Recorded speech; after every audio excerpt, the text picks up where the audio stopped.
Rich bully mocks the wrong simple woman, he instantly regrets it. Everyone at the luxury resort laughed when the rich bully mocked the quiet woman in simple clothes.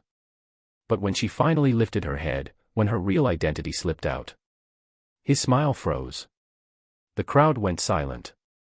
And his entire life changed in a single moment he never saw coming. Before we begin, don't forget to like, comment, share, and subscribe to Tales and Turns. Tell us where you're watching from in the comments, we love seeing our global family. She arrived at the seaside resort alone, dressed in plain jeans and an old cotton shirt, the kind most people would overlook without a second thought. Her name was Mira, a woman who preferred quiet corners over loud attention. She walked through the grand lobby with gentle eyes and a small canvas bag slung over her shoulder, a stark contrast to the glittering crowd dripping in designer labels and loud luxury. She didn't seem to fit in, and most guests didn't bother hiding their judgmental stares. But Mira didn't mind. She had come for peace, not people. Among the guests was Adrian Rothwell, a wealthy heir known for one thing above all, his arrogance. He walked like he owned the world, and everyone around him seemed eager to confirm it. When he spotted Mira sitting in a sunlit lounge sketching quietly, he smirked at his friends. "Watch this," he said, striding toward her with the swagger of someone who never faced consequences. With a sugary loud voice meant for attention, Adrian leaned over her shoulder. "Ah, how adorable," he mocked. "Did you wander in from the housekeeping staff? Or is this some charity program?" His friends burst into laughter. Mira didn't. She simply closed her notebook and looked up at him, calm but unafraid, her dark eyes steady like the sea outside. For the first time, Adrian felt a flicker of discomfort but brushed it off with another cruel laugh. Word spread quickly through the resort, the rich bully had found a new target. Guests whispered, pointed, and some even giggled behind their drinks. But the staff watched Mira with a quiet sort of respect. A few exchanged knowing glances, though none said a word. Something about the way she carried herself seemed too composed, too confident for someone supposedly beneath the wealthy crowd surrounding her. Later that evening, a major event was held, a charity auction hosted by one of the country's most influential philanthropic organizations. Guests dripped in jewels and ego, ready to throw money around for attention. Adrian strutted through the room like a peacock, soaking in admiration. Then, just as the event was beginning, the coordinator rushed forward with panic in her eyes. They needed someone important to open the ceremony, and their keynote speaker had been delayed. Before anyone could react, several staff members whispered urgently to the coordinator and pointed toward Mira.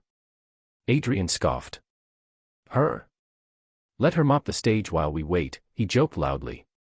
Laughter echoed across the room, until the coordinator approached Mira with deep respect and said, "Ma'am, would you honor us by beginning the night?" The entire ballroom froze. Adrian blinked. "Ma'am." Mira stepped onto the stage, the lights capturing the subtle elegance hidden behind her. Simplicity. She took the microphone with ease, and her voice carried gentle authority. "Good evening. I'm Mira Lorne, founder of the Lorne Foundation." Gasps filled the room. The Lorne Foundation, one of the largest silent philanthropies in the world.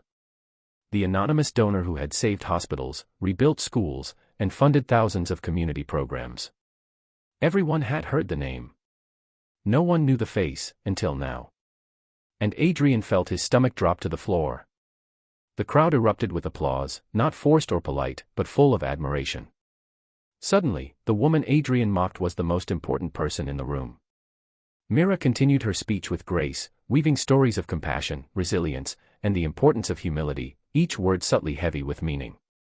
Even Adrian, shrinking in his seat, felt the sting of shame with every sentence. It wasn't a public scolding. It was worse. It was a mirror. After the event, guests approached Mira with apologies, praise, and attempts to erase their earlier judgments. But she simply smiled, accepting only genuine kindness. Adrian, however, stood frozen near a column, unable to meet her eyes. When she finally walked past him, she paused. Not with anger, not with pride, but with quiet wisdom. "When we mock others for being small," she said softly, "sometimes it's just our own emptiness echoing back at us." Then she walked away, leaving him speechless in a way no one ever had before. The next morning, Adrian wasn't the same man. He found Mira on the beach, sitting with her sketchbook again.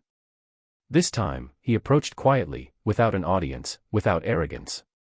His voice trembled. "I'm sorry," he said simply. Mira looked at him, and after a long pause, nodded. "Then start by being someone you wouldn't mock," she replied. It wasn't forgiveness. It was a challenge. One he intended to meet. By the end of the week, everyone noticed the shift. Adrian helped staff carry equipment, listened rather than boasted, and even apologized to those he had dismissed earlier. Mira watched from afar, not needing credit or recognition. She had changed him, not with revenge, not with power, but with truth. And sometimes, that's the kind of transformation that lasts. And that is how a rich bully mocked the wrong simple woman, and how she changed his life forever.